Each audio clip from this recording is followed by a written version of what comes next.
اللہ کا نام لا الہ الا اللہ ذکر ہے صبح اور شام 100 مرتبہ، اس کی عادت ڈالیں، بچوں کو عادی بنائیں، تہجد کے لیے بچوں کو گھر میں اٹھائیں، نماز کے لیے بچوں کو اٹھائیں، کچھ اللہ اللہ سکھائیں ان کو۔ اہل اللہ کے گھروں کا ماحول بڑا ہی پیارا ہوتا ہے۔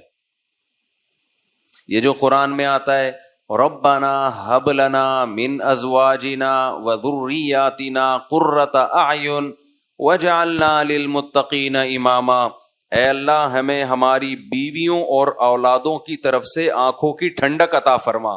یہاں آنکھوں کی ٹھنڈک کا کیا مطلب ہے؟ آنکھوں کی ٹھنڈک کا مطلب یہ ہے، الحمدللہ، آنکھوں کی ٹھنڈک کا مطلب یہ ہے کہ ان کو عبادت میں مشغول کر دے۔ آپ جب گھر میں آؤ، ایک منظر ہے، بیگم فلم دیکھ رہی ہے، بچے کیا دیکھ رہے ہیں؟ آ رہا ہے آج کل پب جی کا نام تھوڑا کم ہو گیا، پب جی کھیل رہے ہیں، اس سے آنکھیں ٹھنڈی نہیں ہوں گی۔ ابے کیا کر رہا ہے؟ ابے کبھی کتاب بھی لے کے بھی بیٹھ جایا کر، کہتے ہیں نا ماں باپ، ابے ہر وقت ڈرامے دیکھتا رہے گا۔ بیگم کو فیشن سے ہی فرصت نہیں مل رہی، شاپنگ سے ہی فرصت نہیں مل رہی۔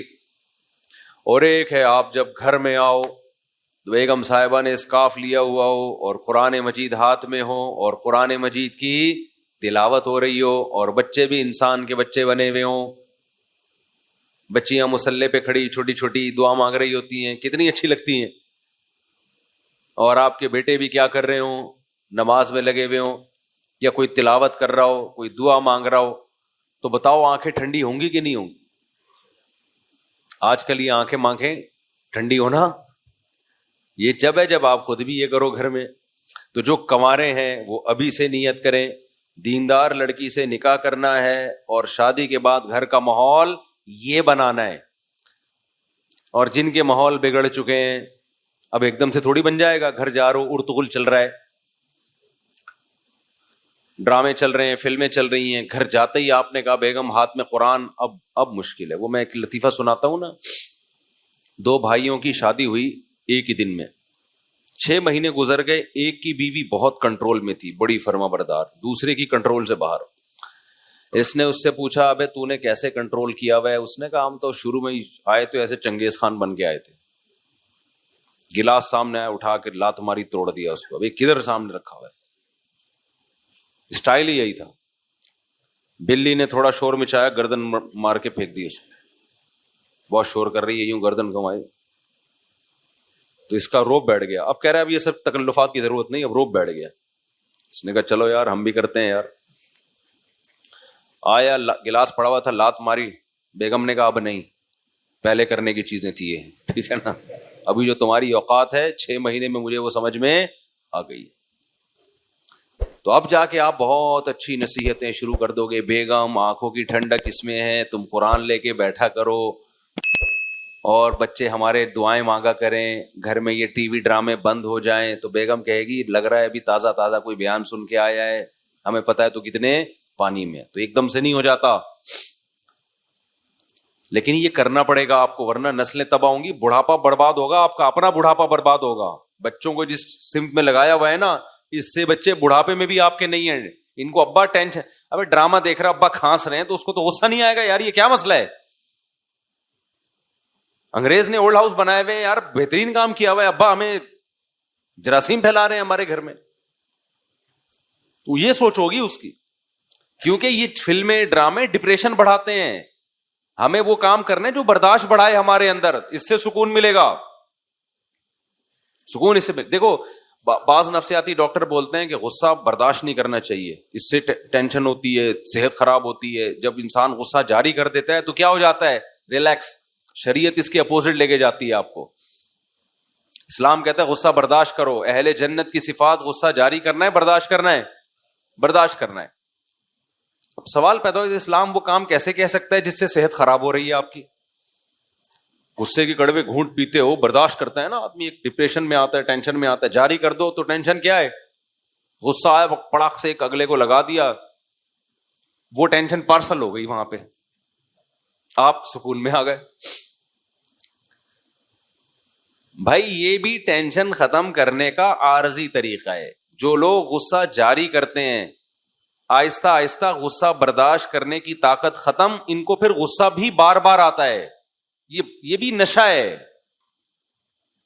شریعت نے کہا برداشت کر لو, یہ جو نقصان ہے تھوڑا ہے. جب بار بار برداشت کرو گے تو برداشت کرنے کی پاور بڑھ جائے گی, پھر برداشت کرنے میں وہ ٹینشن نہیں ہوگی جو ابھی ہو رہی ہے, پھر غصہ آنا ختم ہو جائے گا, کم ہو جائے گا غصہ آنا, دیر پا نتائج اچھے نکلیں گے.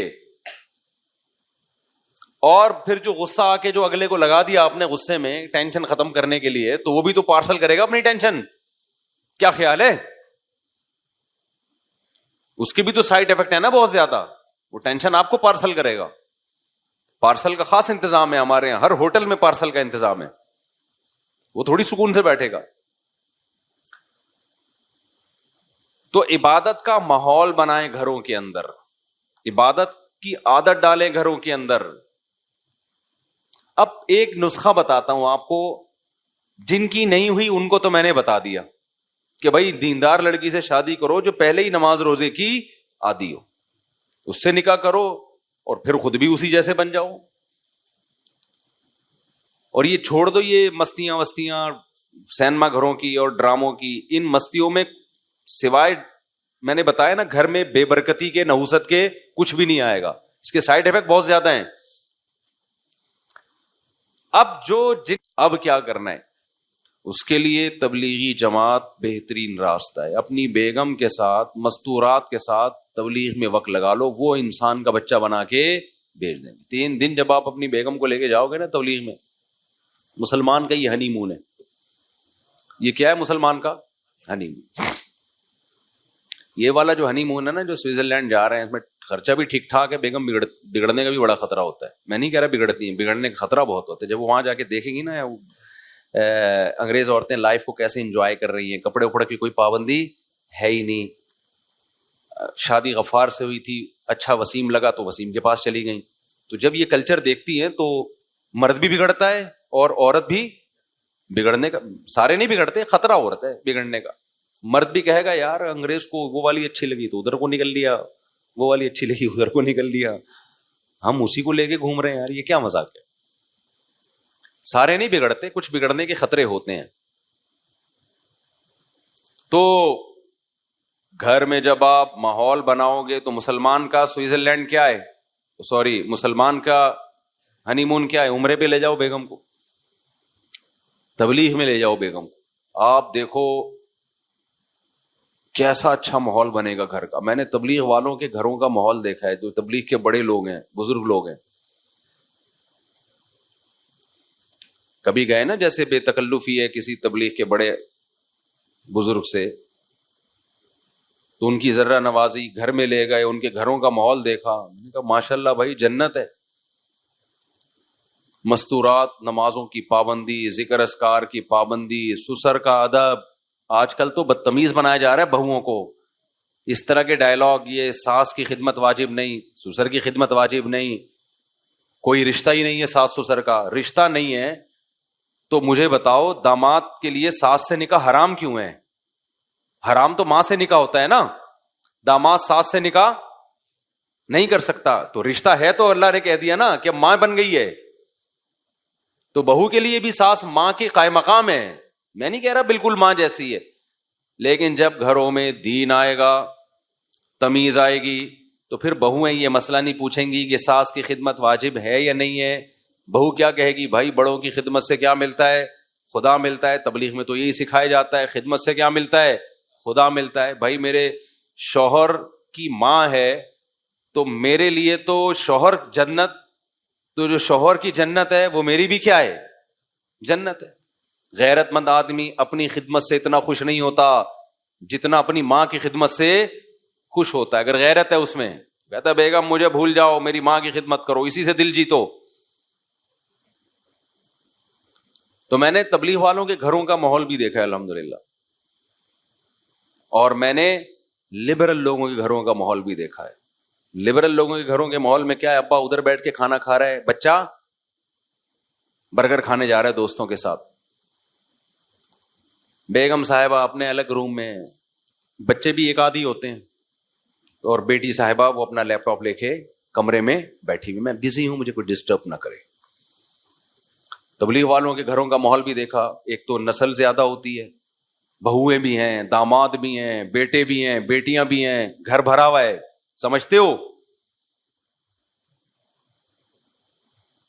ایک بڑے بزرگ کے ہاں جانا ہوا, انہوں نے کہا کہ اللہ نے ہمیں بہو اتنی اچھی دے دی مولوی صاحب, وہ تو جو ہمارے گھروں میں اعمال میں سستی ہو رہی تھی, وہ بہو اس سستی کو بھی کیا کر رہی ہے, دور کرنے کا ذریعہ بن رہی. واہ واہ, بہو کی تعریف قیامت کی علامت ہے یا نہیں ہے؟ کوئی اپنے منہ سے بول رہا ہو اچھی بہو آ گئی.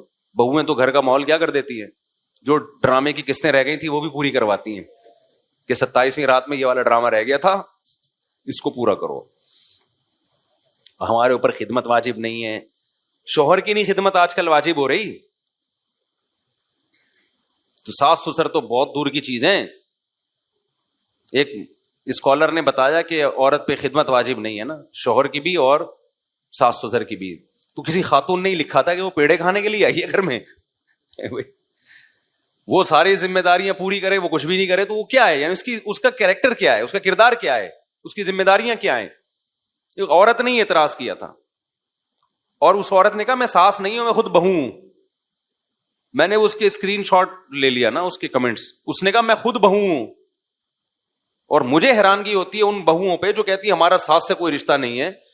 اس نے کہا مجھے اگر اپنے میاں سے محبت ہے تو مجھے اپنی ساس سے بھی محبت ہوگی. مجھے پوری ورڈنگ یاد نہیں ہے اس کی, اس کا مفہوم بیان کر رہا ہوں. میں نے کہا غیرت مند بہو ہوئی, خاندانی بہو. اسکرین شاٹ لے لیا, میں نے کہا بھی بیان میں نا وہ پڑھ کے سناؤں گا, دیکھو کیا لکھا ہوا ہے اس نے. وہ اسکالر بتا رہا ہے کہ کوئی رشتہ کچھ بھی نہیں, پہلے ہی سب ختم ہو گیا میرے بھائی. ہم انگریز بن چکے ہیں آدھے سے زیادہ, ریلیشن ختم. جو تھوڑا بہت ریلیشن رہ گیا ہے وہ بھی کیا کر دیا, برباد. تو اپنی مستورات کو نا گھر کی جب آپ تبلیغ میں نکالو گے تو تبلیغ میں ان کو اعمال کا ماحول ملتا ہے. کچھ چیزیں سمجھانے سے نہیں ہوتی, کروانے سے سمجھ میں آتی. حضرت حاجی امداد اللہ مہاجر مکی رحمت اللہ علیہ, وہ چاہتے تھے حضرت مولانا رشید احمد گنگوہی رحمت اللہ علیہ کو ذکر کی عادت ڈالنا. ان کے پاس ٹائم ہی نہیں تھا مصروفیتوں کی وجہ سے.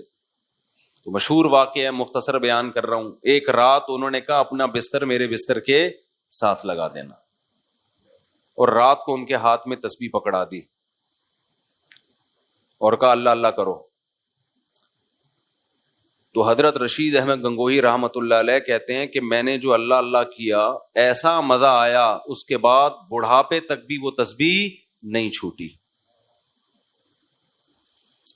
اور جب بہت بوڑھے ہو گئے تھے اور تسبیح وہ اتنی پرانی, کسی نے نئی تسبیح لا کے دی اور کہا کہ حضرت اتنے پرانے دھاگے ہو گئے, دانے بھی گھس گئے ہیں اس کے, چھوڑ دیں اس کو, کوئی اچھی تسبیح رکھ لیں.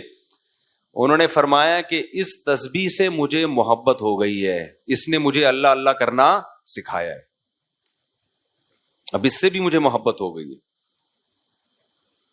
انسان مسلسل جس جگہ نماز پڑھتا ہے اس جگہ سے انسان کو محبت. تو میرے بھائی کچھ تھوڑا سا اللہ اللہ کرنا بھی سیکھ لو, آج کل یہ بالکل ختم. تو تبلیغ میں وقت لگانے سے کیا ہوگا, بولو نا. 3 دن ہوگی بہت بوریت آپ کو جب آپ تبلیغ میں نکلیں گے, کیونکہ لوگ جاتے ہیں کہ شاید ایک انٹرٹینمنٹ, بھائی کچھ مزہ آئے گا, تو مزہ نہیں آتا وہاں پہ, ٹینشن ہوتی ہے. کیونکہ مزے کے لیے کیا کوئی ڈرامہ لگائیں گے آپ کو وہاں جا کے, وہ ہے بھائی کوئی فلم دکھائیں گے, کیا کریں گے, کوئی پروگرام ہوگا, کوئی سٹے وٹے کا دور چلے گا رات کے وقت میں, وہ معمولات کروائیں گے, بھائی صبح کی تسبیح, شام کی تسبیح ہے, پھر تعلیم ہے, پھر مذاکرہ ہے, بورنگ لائف.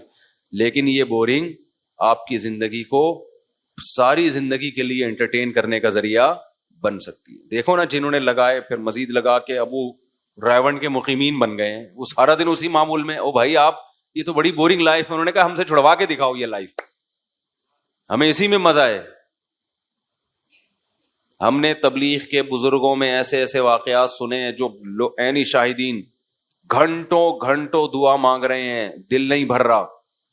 آج تھوڑی دیر میں دعا سے وحشت ہونا شروع ہو جاتی ہے کہ یار 2-4 چیزیں مانگ لی بس ختم ہے، اب کیا. مانگ بھی ایسے رہے ہوتے ہیں کہ دل نہیں لگ رہا ہوتا.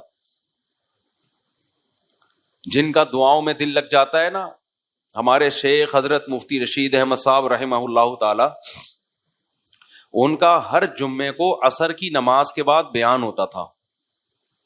اب ہوتا کیا، ہم جب پہلی مرتبہ گئے، ایک تو عصر سے مغرب کا ٹائم بہت تھوڑا ہے، لوگ آئے بہت دور دور سے. حضرت کا معمول تھا فرض نماز کے بعد عام طور پہ دعا نہیں مانگا کرتے تھے، اجتماعی دعا، انفرادی بھی نہیں. رات کے وقت آخری حصے میں اٹھ کے لمبی دعا مانگتے تھے. لیکن جمعے کے دن عصر کی نماز کے بعد دعا مانگتے تھے ہاتھ اٹھا کے. وہ بتاتے تھے یہ دعا بیان سے پہلے کی دعا ہے کہ اللہ میں جو لوگوں میں بات کروں گا تو مجھے وہ بات کہنے کی توفیق دے جس میں تیری رضا ہو. تو حضرت عصر کے بعد بیان سے پہلے دعا مانگنا شروع کرتے، اتنی لمبی، بعض دفعہ اکیلے دعا ہو جاتی، ہم کہتے بیان کا ٹائم تو رہا نہیں ہے. حضرت کو اس کی پرواہ نہیں ہوتی تھی، بیان پھر بہت مختصر ہو جاتا تھا، لیکن وہ جو مختصر ہوتا اسی نے لوگوں کی زندگیاں تبدیل کر دی. ایسی ایسی قربانیاں دی لوگوں نے. تو ہم نے ایک دفعہ پوچھا کہ آپ ہاتھ اٹھا کے جب دعا مانگتے ہیں تو مختصر کر لیا کریں. اچھا ویسے جب بھی حضرت سے کوئی آ کے کہتا نا کہ حضرت یہ دعا مانگ لیں میرے لیے، تو حضرت ہاتھ اٹھائے بغیر دعا مانگتے تھے کہ اللہ کرے آپ کی حاجت پوری ہو جائے، اللہ کرے ایسا ہو جائے، اللہ. ہاتھ نہیں اٹھاتے تھے. تو ہم نے کہا حضرت ہاتھ اٹھا کے دعا مانگ لیا کریں آپ مختصر. تو حضرت نے فرمایا میں جب ہاتھ اٹھاتا ہوں تو پھر مجھ سے جلدی ہاتھ نیچے رکھے نہیں جاتے. سمجھ رہے ہیں؟ پھر نہیں دل چاہتا. جواد اور کریم بادشاہ کے دربار میں ہاتھ اٹھائے، پھر تو ایسا مزہ آتا ہے، ایسا مزہ آتا ہے کہ مانگتے چلے جاؤ بھائی. آج دعاؤں میں طاقت ختم ہو گئی ہے، بس اجتماعی دعائیں چل رہی ہیں، امام مانگ رہا ہوتا ہے پیچھے ہول سیل کے حساب سے آمین. چلو غنیمت ہے وہ بھی. انفرادی دعائیں مانگنے کی عادت ڈالو، اللہ سے رشتہ بناؤ، ہاتھ اٹھا کے گڑ گڑانا سیکھو. لوگ کہتے ہیں یار ہمیں بوریت ہو رہی ہے، دل نہیں لگ رہا. تو میں نے بتایا نا جس کام میں دل نہیں لگ رہا وہی کرنا ہے، اس سے دل لگنا شروع ہو جائے گا. نہیں آ رہی میرا خیال ہے بات؟ آج سے عادت ڈالو لمبی دعائیں مانگنے کی، تنہائی میں، اکیلے میں. تنہائی کا موقع نہیں ہے، لوگوں کے سامنے مانگا کہ مطلب اجتماعی کی بات الگ ہے. اصل دعا میں کیا ہے؟ انفرادی.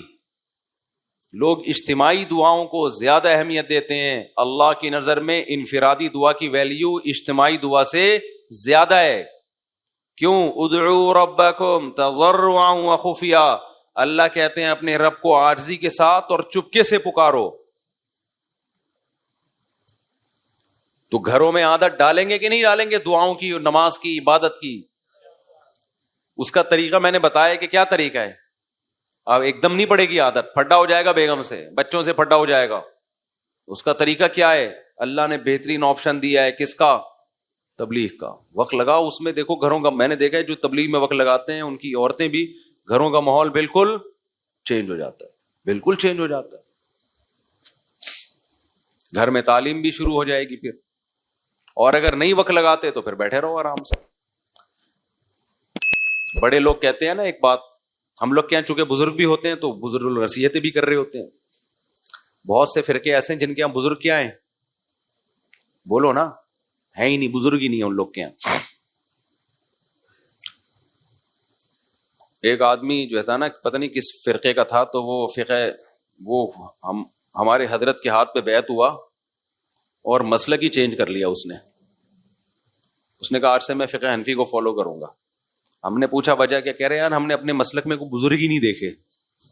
صحیح ہے نا، کوئی بزرگ ہی نہیں ہے. تو ہم لوگ کے یہاں چونکہ بزرگ ہوتے ہیں لہذا وہ نصیحتیں بھی کر رہے ہوتے ہیں. وہ بزرگ کی نصیحت ہی نکل گئی جو میں کرنا چاہ رہا تھا اس چکر میں. ہاں کہ وہ نصیحت یہ ہے کہ آپ کا اپنا اگر کوئی ویژن نہیں ہوگا تو آپ کسی اور کے ویژن کا حصہ بن جائیں گے. آپ کا اپنا کوئی ہدف نہیں ہوگا. آپ اگر اچھے کاموں میں ٹائم نہیں گزارتے تو شیطان پھر اپنے کاموں میں آپ کو لگا دے گا. شیطان کسی کو فارغ نہیں بیٹھنے دیتا، خوب سمجھ لو. جب کوئی بزی ہوتا ہے نا